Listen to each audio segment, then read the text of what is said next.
Hello YouTube, this is Morgan, Airspeed Prime here with my next Avatar news update video.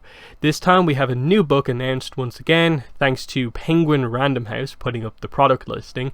And this one, as you can see here, Avatar The Last Airbender, the Rift Omnibus. So our third omnibus announced in a relatively short amount of time. It only felt like a few weeks ago that the Search Omnibus was announced, so this is actually pretty quick that they're getting to it. So once again, the cover here is just a placeholder. This is just the Rift Library Edition cover. This is going to get a new cover because they don't do the covers for the omnibuses in this sort of format with the names and done like this and the graphics.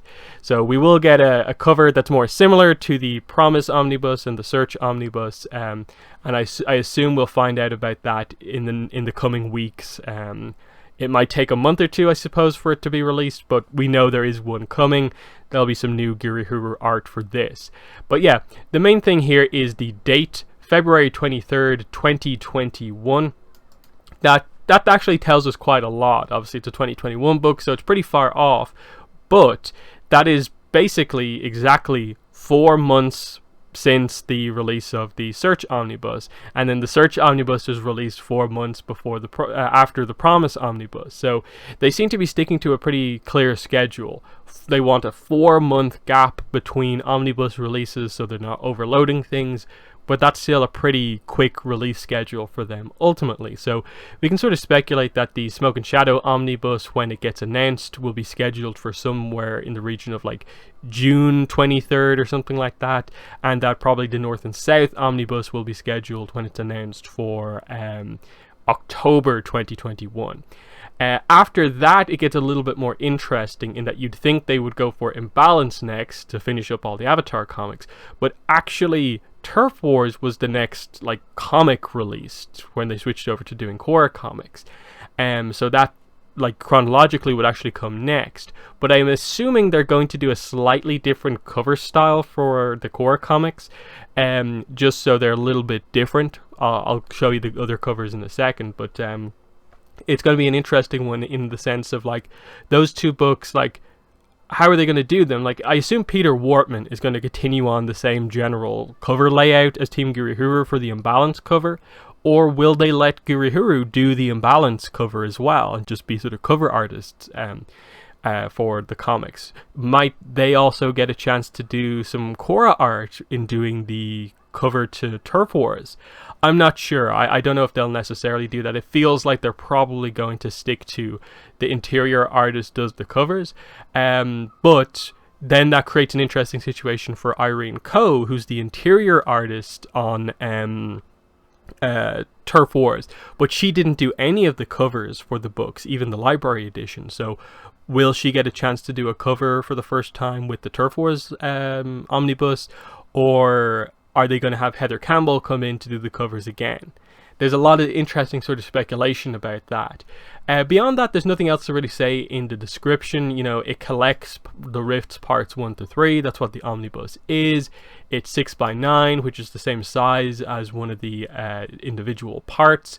But the main thing I think to speculate on, that I'll finish up the video on, is just speculation about what the new cover is going to be, because there's a clear format. If we look at the Promise Omnibus, which is out in basically just over a week, I will have a video showing off the Promise Omnibus for anyone who wants to look at it when my copy comes in. So that's pretty fun. But you can see the cover style. Plain white background, 5 characters on the cover, 4 of them in the background, sort of a little bit more faded into the background, and then 1 character in focus. For the Promise, of course, the first comic, it's Aang. Makes complete sense. Main character Aang and Momo on the front. Very nice. And then on the Search, again, it's 5 characters, but this time it's Zuko as the focus. Makes sense. And of course, the grouping of 5 characters that they choose are specific to each book. Of course, in the first book, we had basically all of our main 5 Team Avatar members involved, so it made sense to include them all here. In this case, the Search, the Toph wasn't involved in this. She didn't go on the search for Zuko's mom, so she's not here. But instead, Azula, who's an important character, comes in to take a spot on the cover. So what are they going to do for the Rift? Obviously, Toph is going to be our central character here. That's what I would guess, because it's, ultimately primarily about, like, I suppose, her and her father. It's about the Earth and Fire refinery and so on, and it's very, you know, Toph focused. I doubt they're going to switch back to doing an Aang centric cover, so it has to be Toph. And then Zuko isn't in the Rift, so we're going to have Toph in the center. We're probably going to have Aang, Katara, Sokka. But if they stick to having 5 characters, who will be the 5th character on the cover for the Rift Omnibus? That's a little bit more tricky, because we don't have a clear and obvious, I think, other candidate. You'd think it could be Toph's father, but is he sort of big enough of a character to do that with? They don't seem to be going for any minor characters on the cover or any sort of comic specific characters. So like Satoru maybe? Yang Chen for the Aang side of the story? Will they put General Old Iron or Lady Tianhai on the cover? There's a few options just based on what the Rift is about. But what are they going to do? Appa, perhaps? Just to have someone? It's interesting. The Rift might switch things up and only have like 4 characters on the cover, or maybe less. But if they stick to having 5 on every cover, it is interesting, like, who would be the most obvious candidate, because like Suki isn't in the Rift, if I remember correctly. Like Azula's not in it, Zuko's not in it, and none of the other, like, I suppose, major characters are in it. So you know, who is it going to be? Like I said, Toph's father, Lao Beifong, Satoru is an option, Yang Chen, either of the 2 main spirits involved in it. They're the options that I see anyway. But still, it seems pretty obvious we're going to get a similar type of cover to this, white background and so on. That'll be fun to see.